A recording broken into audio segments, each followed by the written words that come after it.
Welcome to the Lines Between the Stars podcast. I'm Sam, And I'm Samri. and this is our first podcast.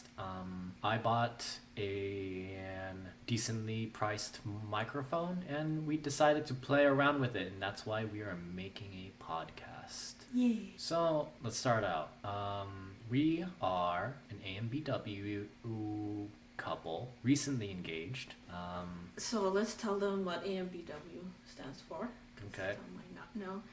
AM is Asian man, BW is black woman. For those of you who don't know, statistically, those are the two groups that have the hardest time with online dating. I think an OkCupid study was the one that Yeah.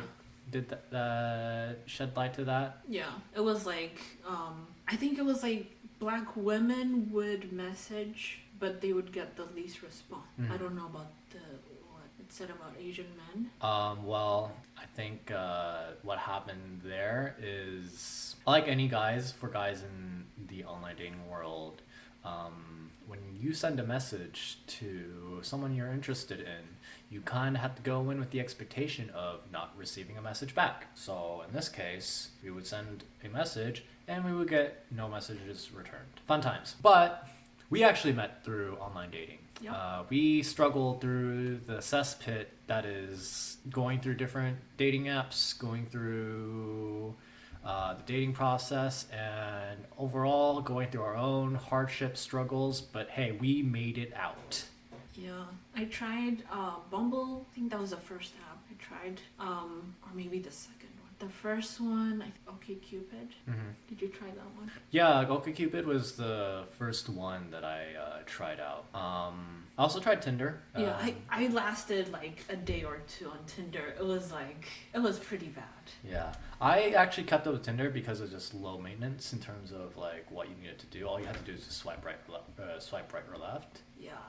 Oh, so So did you get matches on Tinder? I mean, Tinder. It was like, yeah, I did, and there were actually more diverse matches on Tinder for me. Okay, so Well, so when I went on Tinder, I would just get like no matches, like pretty much just be like right swiping like for like the most of the day, like when I had free time, and then just nothing. And then like to a point, I just stopped looking at like how they looked at how people looked at a certain point, and just right swipe just to see whether or not I get matches. And just like, dang, I'm getting nothing, and it really did a number on my self esteem. I'm like, man, am I ugly? so it's better for Asian men to avoid Tinder then. Probably, unless you're in an Asian country, then Oh, yeah. then you're much better. I remember going to Japan, and I was using Tinder, and I got a lot more matches than I did in the U.S. So there's that. Nice. I mean, of course. Yeah, but we met on Coffee Meets Bagel. Yeah. Yeah. Because the main point about Coffee Meets Bagel is that it restricts you to just 5 people, and then if you want more, I think you have to pay, right? I do not Or remember. you It's have been to a like while. earn like what are those beans? Those coffee You have- beans, yeah. You have coffee to earn beans. coffee beans in order to get like more profiles. Yeah, So there's no like mindless swiping, right. and you're actually going to read the profiles and like be like, oh, they like walks by the beach. Yeah, and another thing about Coffee Meets Bagel was that when you had a match, it would only keep it in memory within a week. So it did incentivize you actually making a connection, or like if you wanted to go to the next step, you had to like, all right, Yeah. here is the information and stuff like that. And I thought that was nice. I thought Yeah. that was a good way to move along forward with that process. Yeah, it's good for like them to have the expiration time, because like I remember in the other dating sites like the OkCupid and Bumble, it was like there would be like matches I had long time ago and they're still there, and I'm like, it could be discouraging to look at like, oh, I was talking to that person but they don't want to talk to me anymore. Like I got ghosted a lot. So, when you're a guy on the online dating world, getting ghosted is the normal state of mind. It is it is normal to get ghosted because that woman that you had just sent that message to probably received like another like 50 messages. And your message has to be the one that she reads and like thinks, "Oh, I'll respond to this." And I used to get like most of the messages I would get are like meaningless, like hey, hey, hey, hey, hey, hey, hey, hey, hey, hey.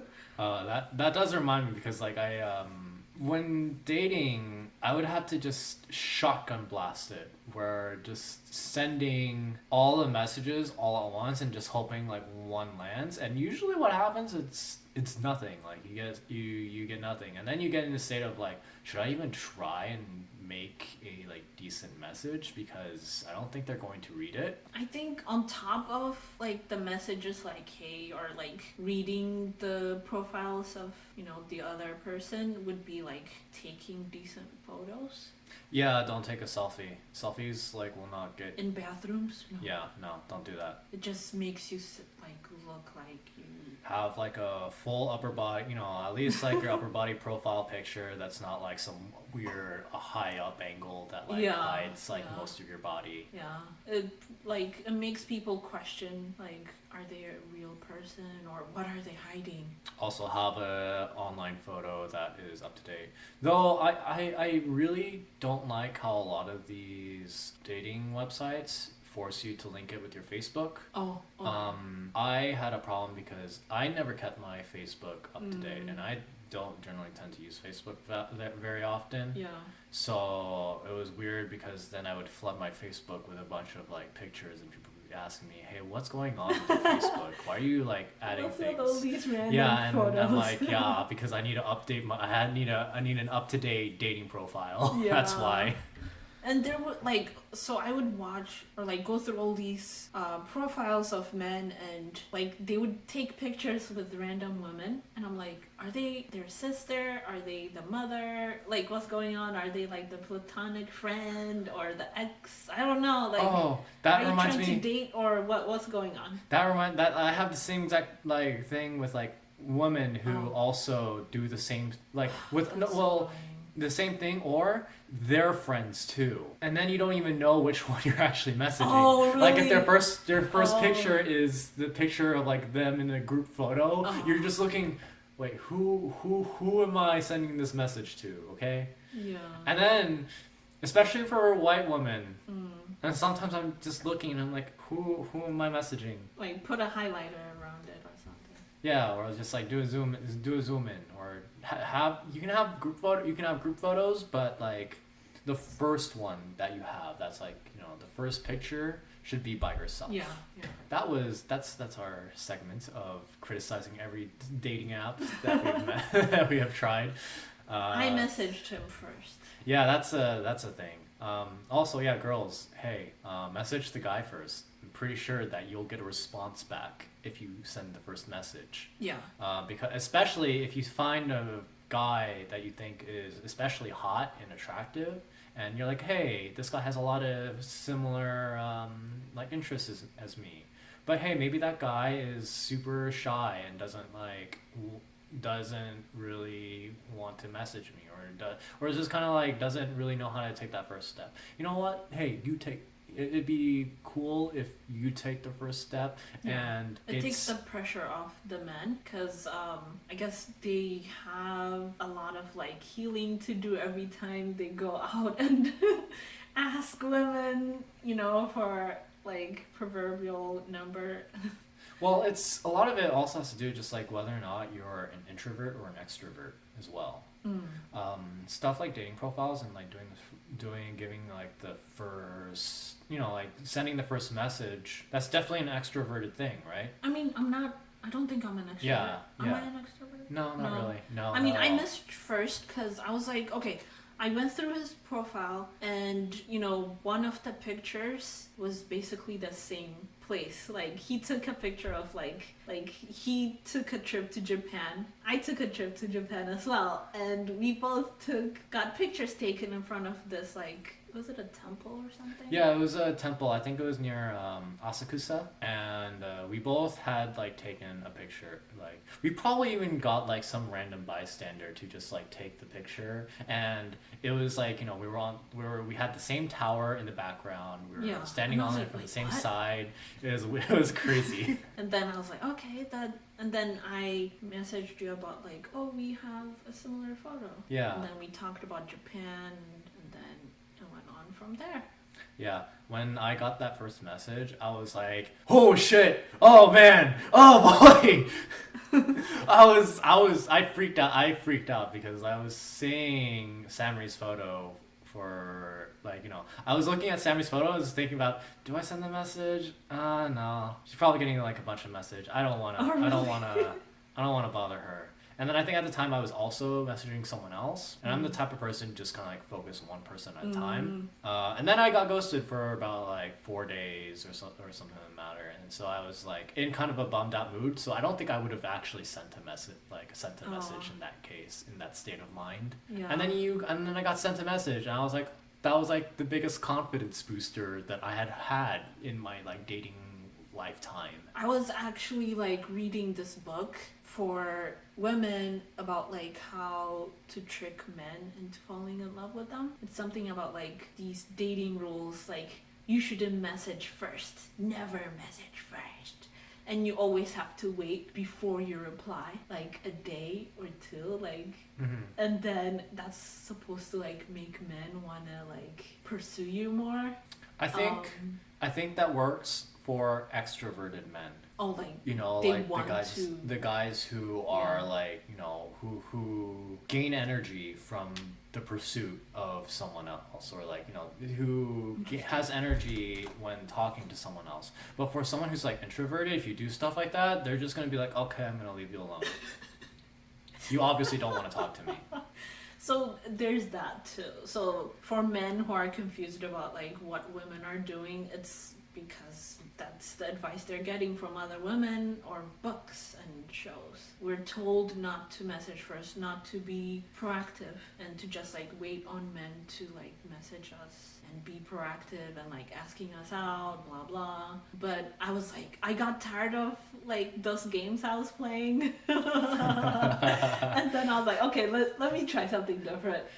There's the one song by Backstreet Boys, which is, I don't wanna trigger any algorithms here, but it's the one that says like, quit playing games with my heart. And I can't say that rhythmically. Yeah. Otherwise, I think we might be getting into trouble.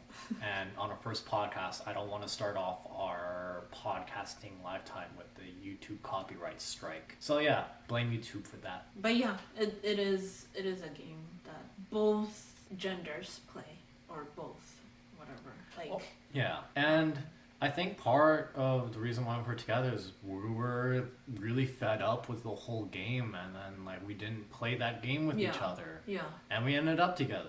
Yeah, exactly. I think that was key actually for like the success of our relationship, is like communicate directly. Don't make it more difficult than it should be.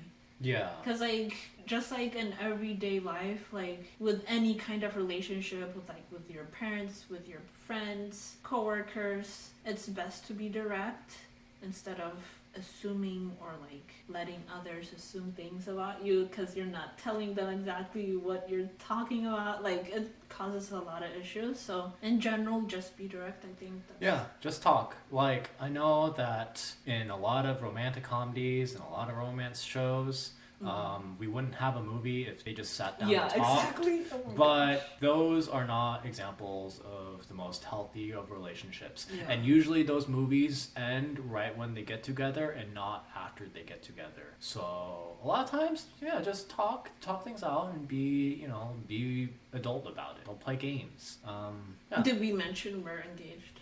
Yeah, I mentioned. Oh, ethnicities. So Yeah. the Asian man, Sam, he's Vietnamese American. Mm-hmm. And Samri is she's half Jamaican and half Ethiopian. So quite the hot mixture. Yeah, I can run fast and long. Or wait, what? Short distances. Short distances and long Distances. long distances. I Yeah. actually got into track and field and cross country because of that. Yes, but you told me that you I like gave skip up. you like Yeah, skipped I all wouldn't the time. I wouldn't practice. You like would go there and then like only come to the major meets and like lower the part like Yeah. lower your school's average. Yeah, and I passed out one time at the end. I'm like, I had this like dream of just being the star of the team just because of my genetic mixture. You know what's really funny? Because I remember when we first started dating, we actually started run. I started running a bit, you know, and I actually brought you running with me. Yeah. And the first day, yeah, it was really rough on you. You like were extremely sore for like for like a week. Yeah. But you actually like started to get up to it. Like you were able to make these like 3 mile runs, like Yeah. like 5K. You started like really fast, like within Yeah. like a couple months. Yeah, definitely. Like my body, like depending on how hard I'm willing to train, that's the only thing, you know, standing between my glory and It's as if that you need to work hard in order to become a good athlete. Exactly. Yeah, a lot of it too is, I will say that, you know, when exercising and stuff like that, man, the first 3 months of it actually, I would say, is probably the hardest because you're like building things up. You are trying to build in that consistent habit, and yeah, like it's easy to stop at any time. Yeah, I hate being sore, so Yeah. that's a major block for me. Yeah, and actually, and it's funny because you have to work at it for a long while before like you just kind of stop being really sore. Yeah, that's something I'm working through. Yeah. What else did we do like during like when we first started dating? It's been a while. We would go hiking. Yeah, we went hiking a lot. Yeah. And that was definitely a thing too, where we would go diet, hiking. something about diet, because you cook. Yeah. So a lot of the time I would cook meals because I'm a hobbyist chef. I like to cook in my free time. No former background training or anything like that. I was just a broke college student and trying to save money, and to do that, you end up just learning how to cook your own food. And I wanted to have a good amount of nutrition because I was not sleeping. And instead of being a normal person, just deciding, hey, I should sleep more, I decided, hey, maybe I should try to find some more natural sources of energy. And that's where my food journey began. Did you drink like power drinks? No, I just drank, I would drink coffee, yeah. But like I would actually eat a lot of like salads, a lot of high protein meals. Pretty much I just looked for stuff that was nutritionally dense, a lot of things with vitamins and stuff like that. And I would look for things that had a lot of just energy to them, because a lot of foods that are cheap tend to be very empty in nutrition. But yeah, Sam knows a lot about Yeah. nutrition. That's a whole nother podcast topic. Yeah. We can easily turn this into a nutrition podcast if I really wanted to. But I think this podcast is just going to be like general purpose. We'll just talk about random things. Yeah, excluding politics and stuff like that. Yeah, maybe we'll have an episode talking about that, but not right now. Okay. Okay. What is it like to be in an AMBW relationship? Secret fact in life: there's really honestly nothing different in an AMBW relationship that is like nothing different from any other like interracial like relationship or any relationship at all. That stop. No, I mean, okay. it is more colorful. It is, yeah. So there is the fun story of walking around. This is actually like, I remember this happening a lot.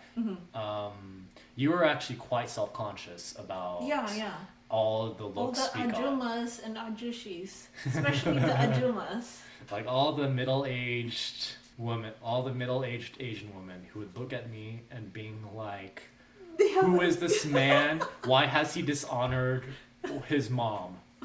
I can't believe this man has dishonored his mom so much. they have a look of confusion in their faces, and I'm like, oh god. It's like confusion and like maybe slight contempt. Yeah. And it's funny because they don't even know who I am.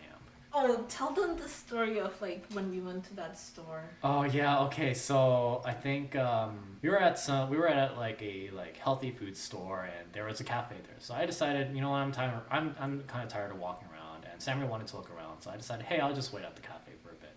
So here I am at the at this cafe store, and I'm looking aesthetic, you know.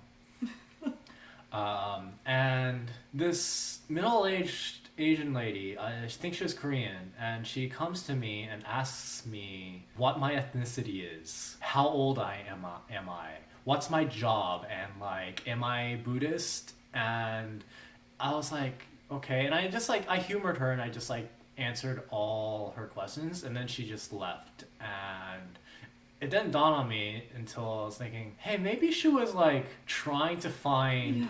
someone for her niece or something like that. Because there's always nieces. It's never like their own daughter. It's always like their niece. Someone else's daughter. Yeah, someone else's daughter, or maybe their friend, or maybe with friends. I know because this is exactly what my mom does. Because every time my mom would try to introduce me to someone, it was always someone's niece. Interesting. It was never like someone's daughter, it was always someone's niece. I couldn't stop laughing when he told me. I'm like, what the hell? I was glad I wasn't there, because like, I don't know, would have been really awkward. Yeah. I don't think she would have approached if you were there with me. And were you wearing a mask? Yeah, I it's was wearing a during mask. pandemic, Yeah, it was so, during like, pandemic, yeah. He looks young. You know? Yeah, yeah. His beard doesn't show. Mm-hmm. And he has an atypical face, I guess, because like he has beard, like a full on. Yeah, so Vietnamese guys don't usually grow facial hair. That's kind of like, I mean, on average, yeah, they don't usually grow facial hair.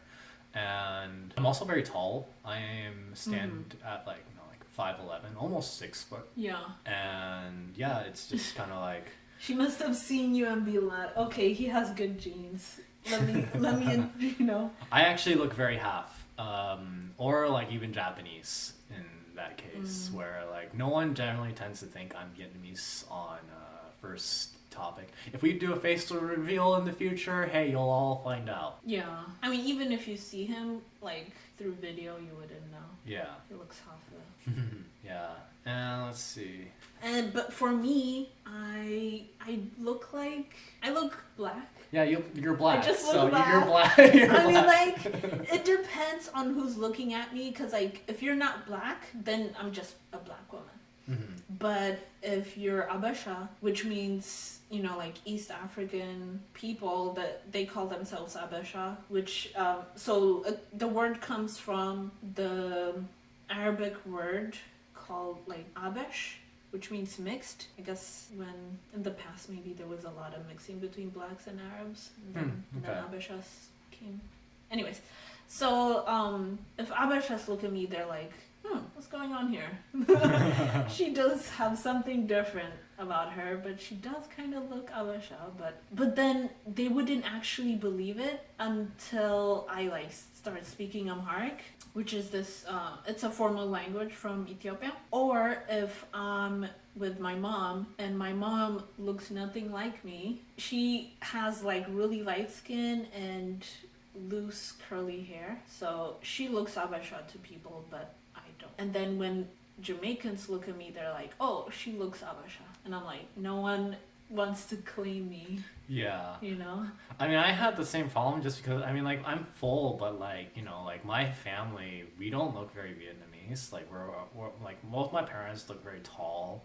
And there's, like, a thing where, like, we stand out in a Vietnamese crowd. I remember in church, just, like, in a Vietnamese church, like, I'd just be standing and you'd just be able to point me out in the crowd. Just because, like, one, everyone's at my shoulder height.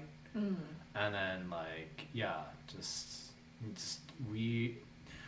we're kind of distinct in our own you know, our own group, our own ethnic groups.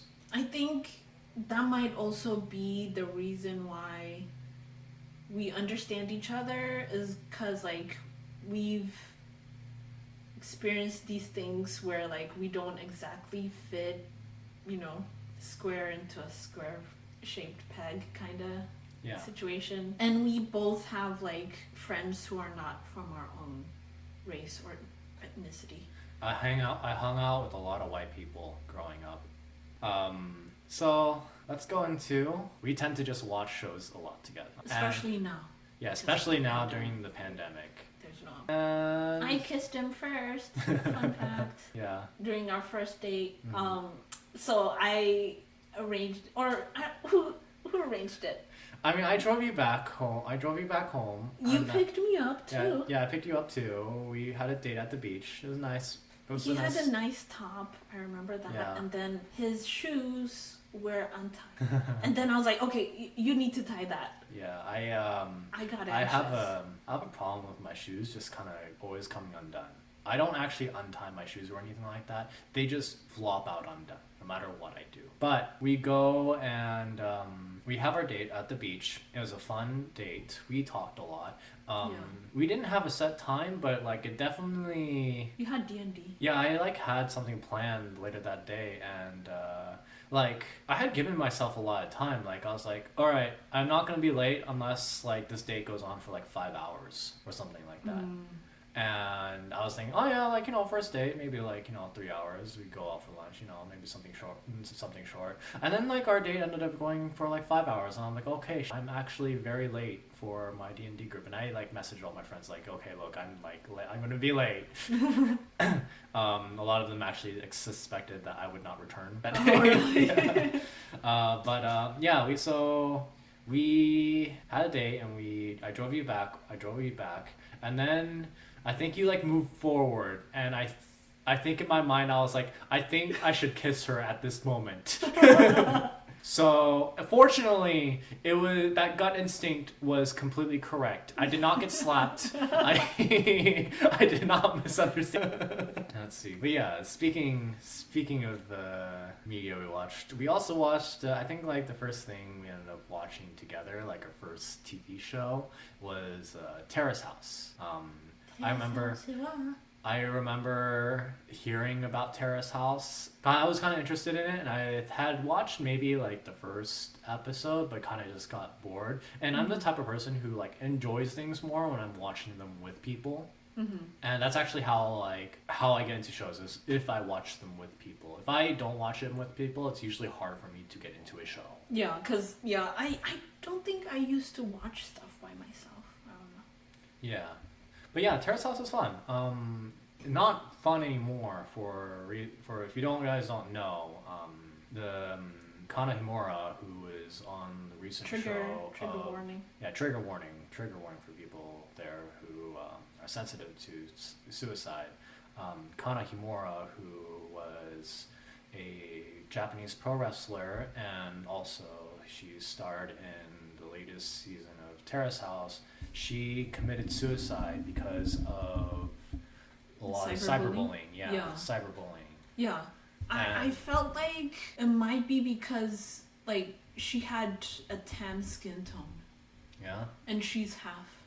Yeah, and the worst part about it is that the whole incident that caused issue was that in one of the episodes she had like hit her boyfriend Kai after he had left her like in ring gear in the wash for too long, and that caused the Japanese community to be like, that is not cool, you know, and she proceeded to get like canceled. And it was really rough because especially people who are like especially people who are into like wrestling, this is like a really talented young woman who is probably like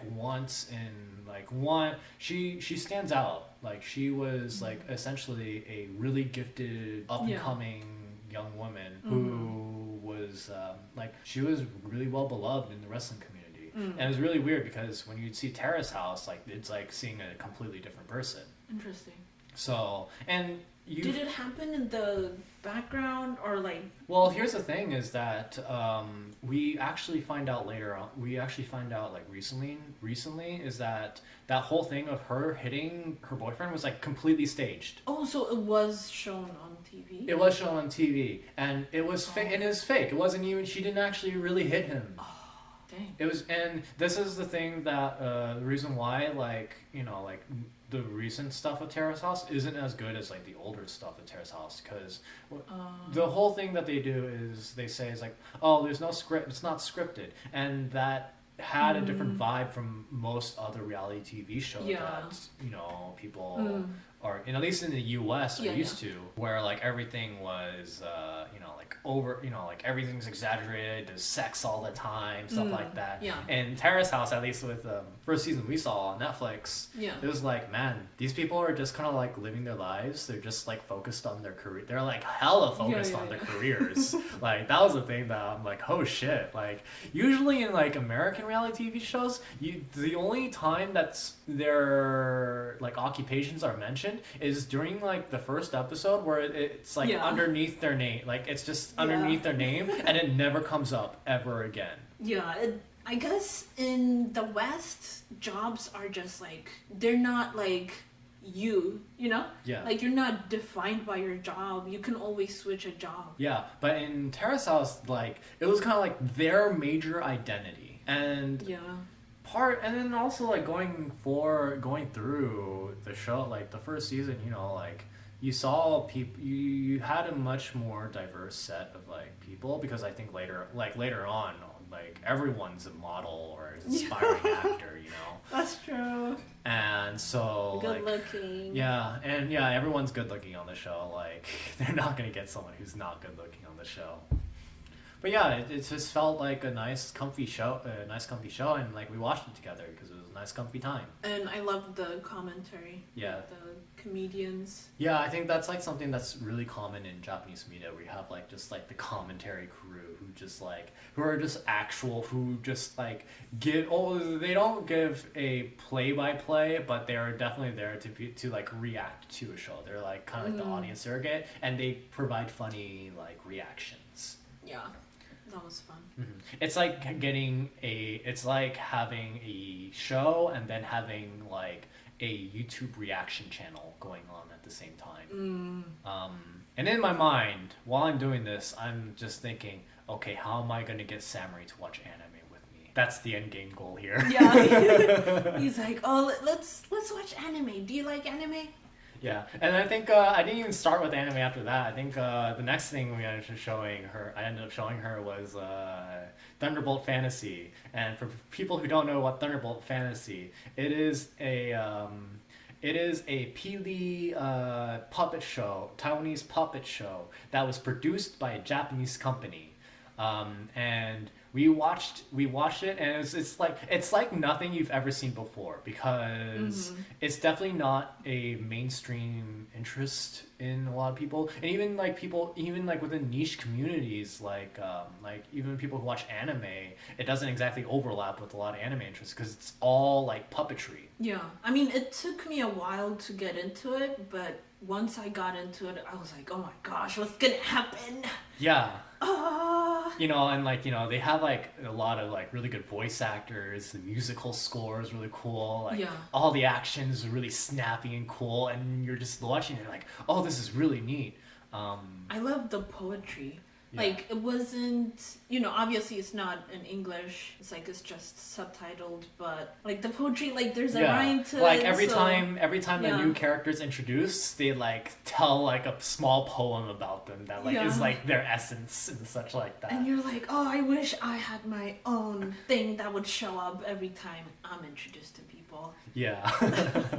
Or every time, or like like it doesn't, like, because like for some characters, they don't get a poem immediately on their introduction, but they get a poem when they do something really cool looking, when they do something really cool, and all of a sudden their poem pops up. And there's like traditional musical instruments. Like one of the characters, like their main power is to just like strum the, I don't know what it's called. So there is the character where I call him TM Revolution, the character, because there is an artist called TM Revolution, and he does the theme song, or he does like the one song that happens when there's like a big like epic epic moment. The Japanese group.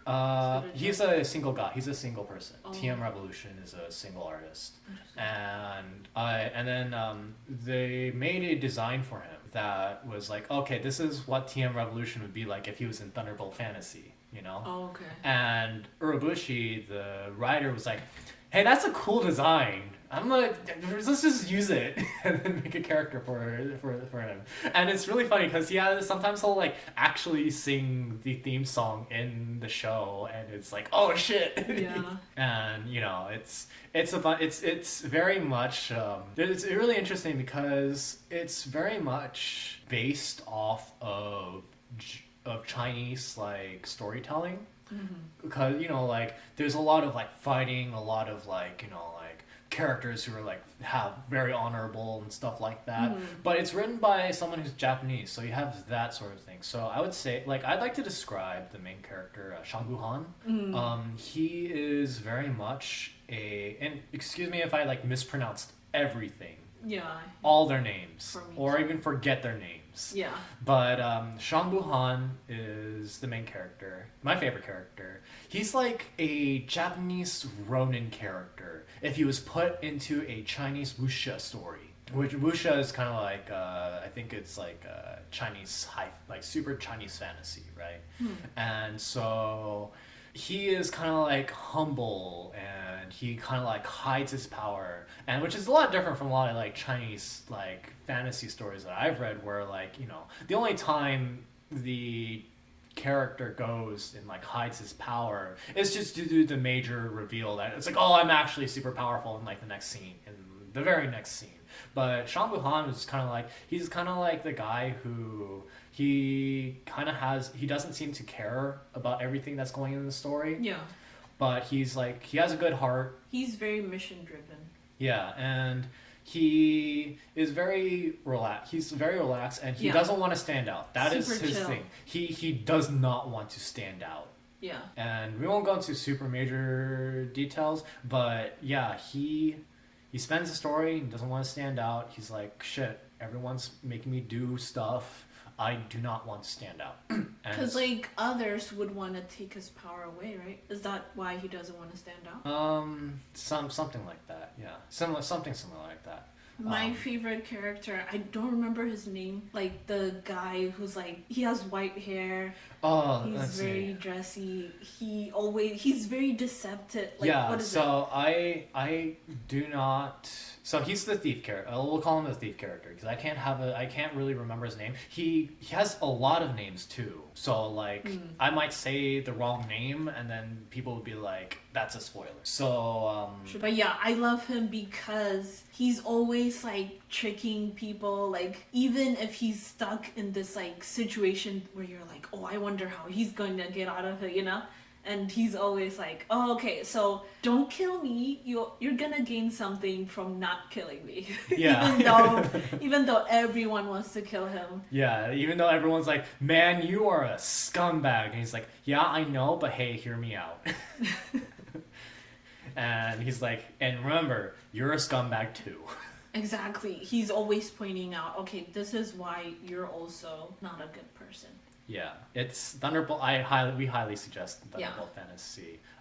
There is 2 seasons and like 2 movies, and I think there's plans for a 3rd season. Oh. I'm not sure, but they're definitely setting things up for like another season. Everything about Thunderbolt Fantasy is like kind of like a breath of fresh air, and it's like kind of like weird like mismatch of like different cultures too. And I also like how they present the female characters. It's not like about sex. Yeah. I still think it could be done better, personally. I mean, like it's definitely better than a lot of other like Chinese fantasy stories that I've seen, where kind of like women get. Explain wuxia again. Wuxia is kind of like a lot of like I like to people kind of call them like cultivate, like I like to call them like cultivation novels, because part of it is like a guy kind of the main character like training themselves and like kind of like leveling up their power to the point where they become like gods pretty much. much, right? Something to do with brothers protecting each other. I mean, that is an aspect of it. That is an aspect of it too, but it's more about like kind of like power growth almost, right? Like becoming like slowly becoming more powerful and powerful until like to the point where like you exceed the level of like gods or something like that. So is it kind of spiritual? Yeah, I mean like on like the details is like based off spirit. There is like a essence of spirituality, but a lot of it also is like, hey, take this magical pill that increases your power 1,000 times fold. And a lot of it ends up being based off of like Journey to the West, you know, where there's definitely things of like, you know, like Sun Wukong can be like 3 times immortal because he ate a magic pill. He ate a magic peach and then struck his name off of like the list of death. So he has like 3 reasons he has 3 overlapping reasons on why he's immortal. Yeah, like it's like all very epic. It's all very epic.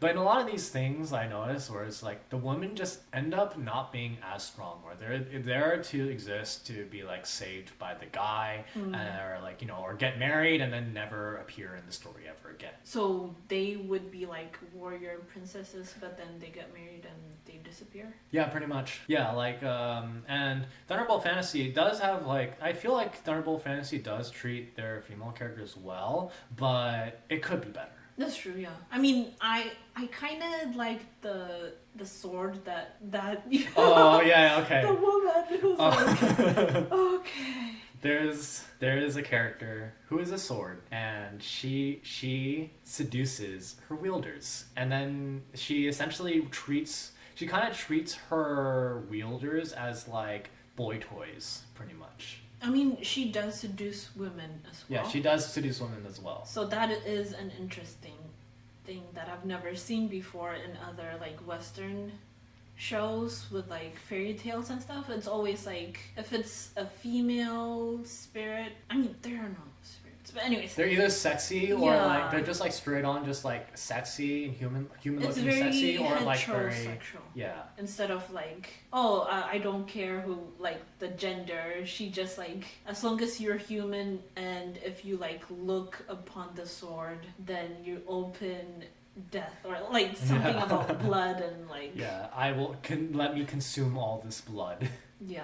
And I loved how the monk, you know, Oh, yeah. he gained his power. A lot of spoilers for season 2. Sorry about this. Yeah, spoiler. Because like he has this Bantu knot the whole time, and I was wondering like what that was, but then I didn't know until he turned like He unleashed his power, and then like Unleashed his his Bantu knot goes like undone. And for like any people who watches anime, it's like the equivalent of like, you know, when you have someone in Dragon Ball Z go Super Saiyan, their like hair goes everywhere. It's like the same thing. It's like the same thing. And it was like the one time I saw like Samurai pop off, where like she was like, oh shit. Yeah, because I mean I saw something that, you know, like I can connect black women and our hair, you know, like, because like hair care for black women is like huge thing, like it takes time, it means a lot, like it's politic, blah blah. So like when I saw that it was a Bantu knot, I'm like, wait, what? Asian men have Bantu knots? Yeah, and we found, and then I think I googled it after the fact, and I found out that that's actually his hairstyle was actually like a traditional like monk hairstyle that Yeah. monks actually wore. So it was really cool. It was a cool like detail, and yeah, it was a really fun moment. It was really cool. Other shows we watched, and I think we'll just kind of breeze through these. We watched Golden Kamuy, fun shows tonight. It's still going on, right? Still ongoing. Yeah. I think we'll probably catch up to it once like the season ends. Yeah. We tend to do a better job of It's really grimy. yeah, we tend to do a better job with like binging shows. Yeah. We watched Free, The hot guys hot guys swimming. yes. Yeah, that was for you. There's That was more for always you. tension, like Sexual tension. Sexual and romantic they're always tension. like throwing their hand against a wall and being Coming really home. close to each other's faces. Yeah, So. they're really emotional towards each other. Wait, what was the term again? Kabedon.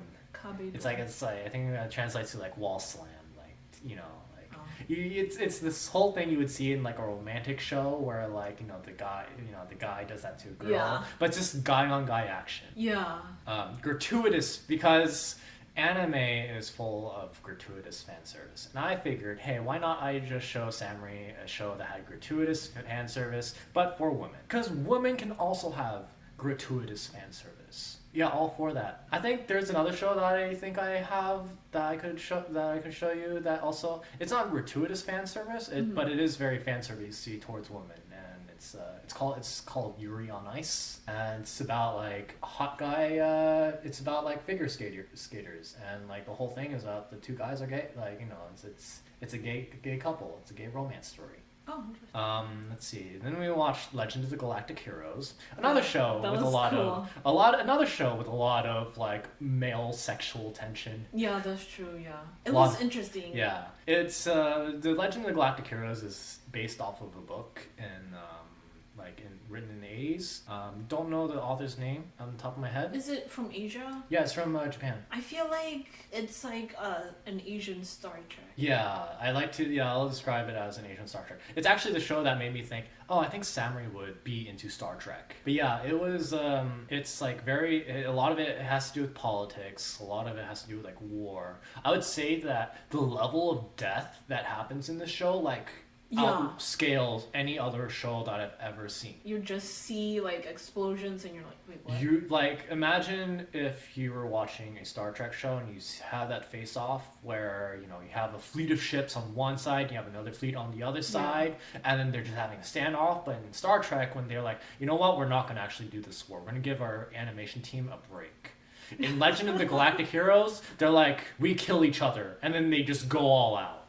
Yeah, it's very macho. Yeah, it is definitely very macho. Yeah. Yeah, it's definitely very macho. There's not many there are not many like female characters in Legend of the Galactic Heroes. Yeah. That's one thing I kept complaining about. I'm like, wait, what's going on here?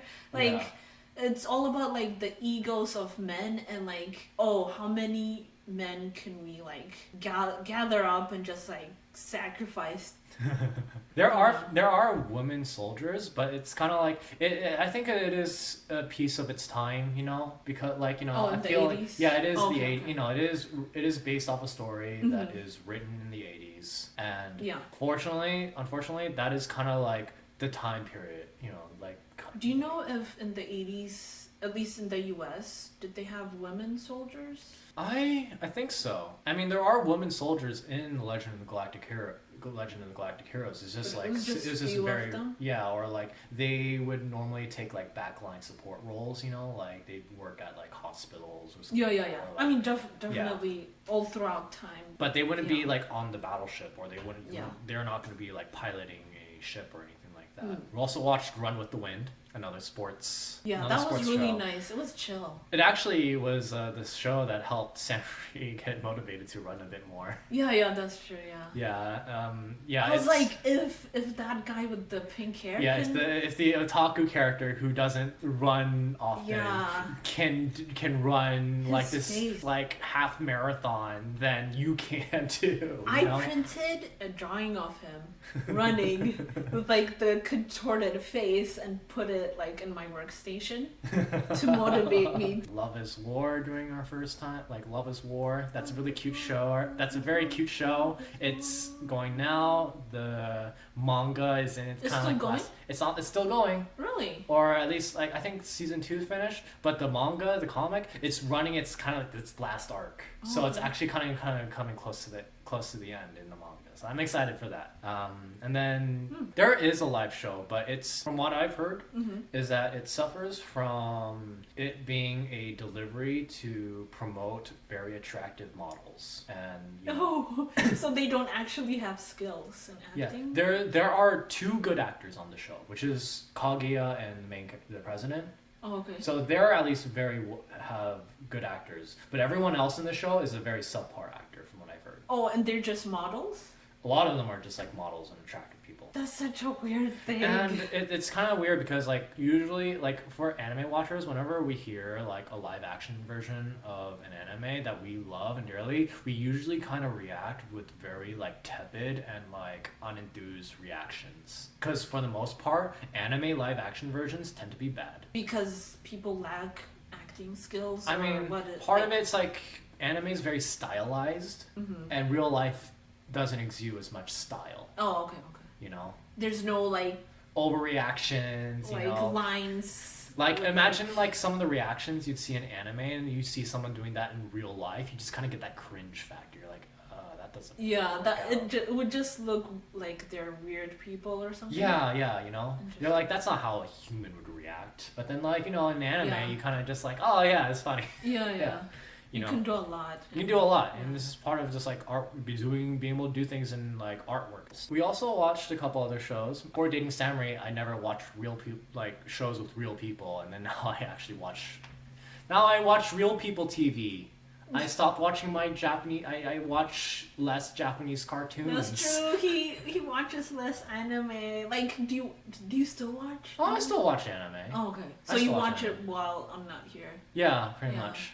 Pretty much, like there. I know, like there are definitely shows that you don't watch, and the same thing. Like there are definitely shows that you watch that That's I true. don't watch, right? Yeah. So A you lot know, of black people shows.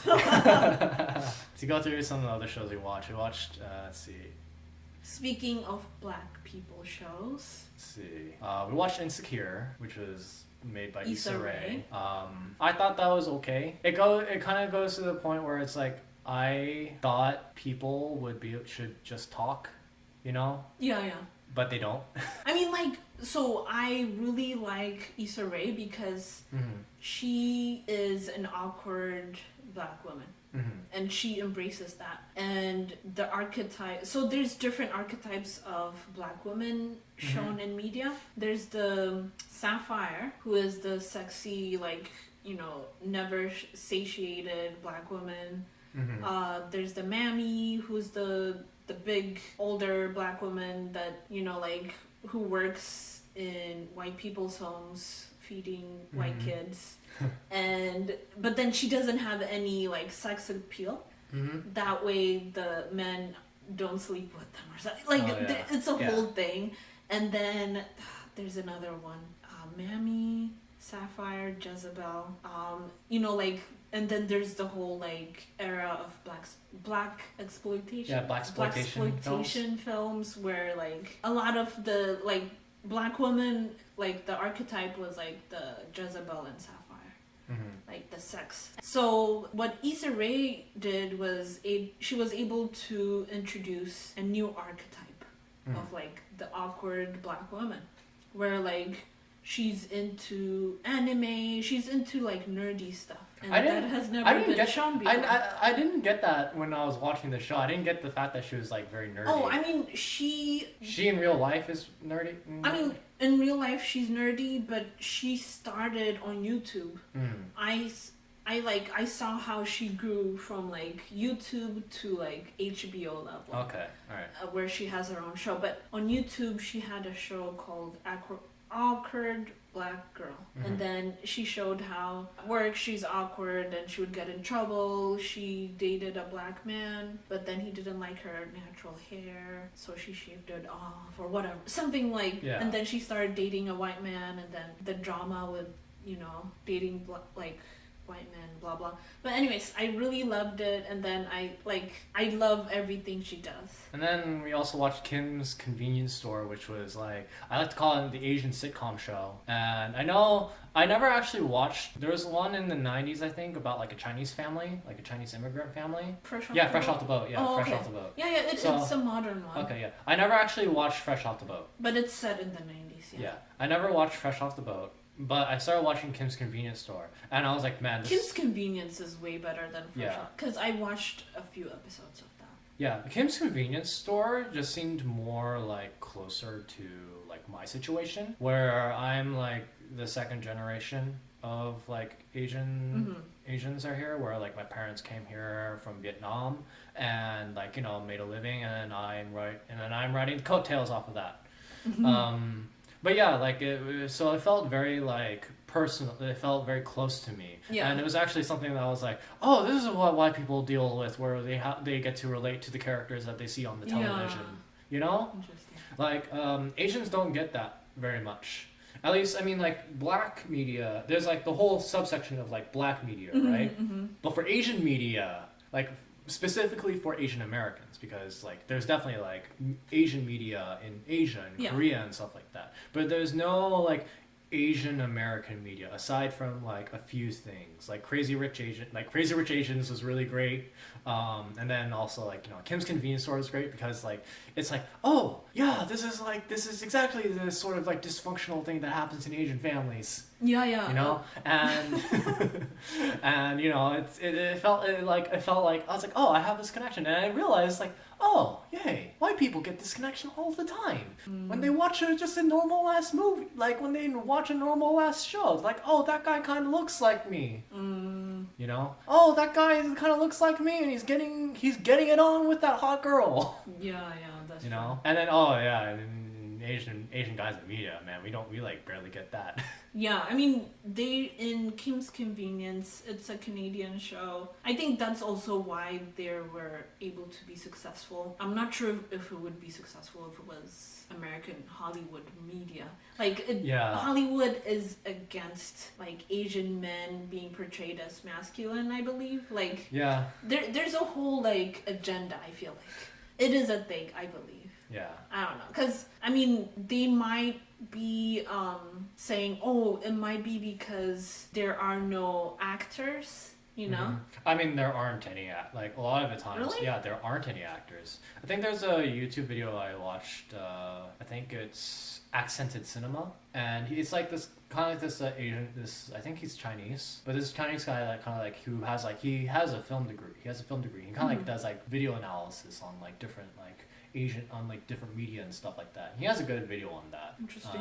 So there's no supply. There is, yeah. That's actually a very major thing about it. Is like there is no supply, and in Asian culture, we don't exactly like, you know, growing up, we're not at all supported in like for creative arts. We're expected to make money. That is the thing. That's the thing. I mean, I'm okay with that because like artists suffer and it's not cute. Or I mean, like. It's not cute. maybe it's cute like when you're young, but like when you want to have a family, can't exactly live on the streets, right? Well, if you make furry porn, you can definitely make a sustainable living. There is a whole thing on the internet where apparently like people who make furry porn. What's that? I'll tell you later. Maybe not on the podcast. I'll okay. tell you later. Power. I did not like Power very much. I mean, I feel like a part of you really loved it. I think I like to hate it. He loved to hate it. I would watch it with like, rapt attention, and he's like always saying something, always dissing the characters, and I'm like, oh my gosh, just watch it. And he's like, oh no, I would never. Oh my gosh, they're so bad, and I'm like, oh my, they're drug dealers. I mean, like, what else are they going to do? Like, I mean, and they keep cheating. I mean, that's bad. Everyone cheats. I feel like I'm used to watching my Yakuza films and stuff like that, where there's like a level of like honor among there's no and stuff honor like that. in gangster movies. Yeah, and I'm just I personally I think I just don't like gangster movies very much. Yeah, that's probably it. Yeah, there's just like it's so bloody. Like I just felt like that these gangsters who run like a giant crime organizations, why are they doing stuff where it makes me disbelief the fact that, man, how did you guys get started without dying? I think that was like the only thing that like made me think, like, man, all you guys are making the dumbest decisions. Yeah, I mean, all they have to do is be smarter than the rest. Yeah. They don't have to be the smartest. Yeah, they just have to be smarter than the average. Yeah. And they set the bar extremely low, which is our dating advice segments. Even though we have only really been in like one major successful relationship, but hey, we won. We did it. We got in the end. So that means that we have credentials to give advice now. Yeah, at least for people, you know, like we're not perfect, but we can talk about like our struggles, what we Yeah. have learned, especially for interracial Hey, if relationships. a nerdy guy who just watches anime all day in the house and a really awkward girl who like has hard time speaking to other people can be in a relationship, you can probably be in a relationship too. And so I think the first thing I would say, drum roll, my first advice is to be attractive. Now before you go to that comment section and give me crap for this, hey, hear me out here, okay? So what I'm saying about being attractive, I'm saying you have to be externally attractive and internally attractive. Yeah. And this goes from, like, if for you guys out there who have given up, don't give up. Go take a shower. Go groom yourself. Like, Yeah. and part of it is like try improving yourself because that is a way that you care about yourself, right? Yeah.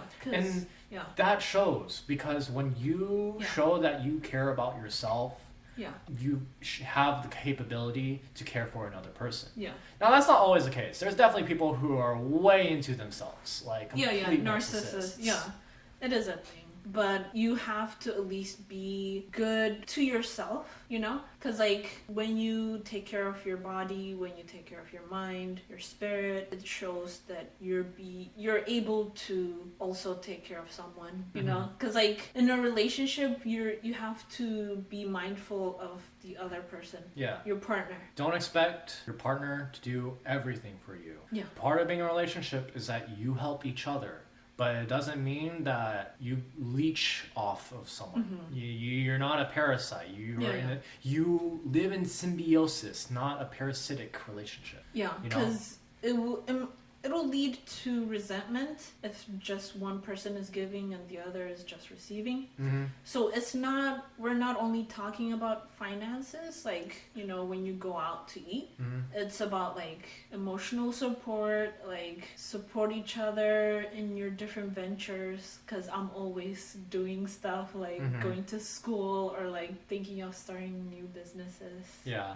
And I'm here just being like, all right, I'm just gonna stick to my 9-to-5 job, and I'm gonna support this as much as I can. So that was our first episode. Hey, thank you for listening. Yeah. I hope you listen to our next podcast. Till then, this is the Lines Between the Stars podcast.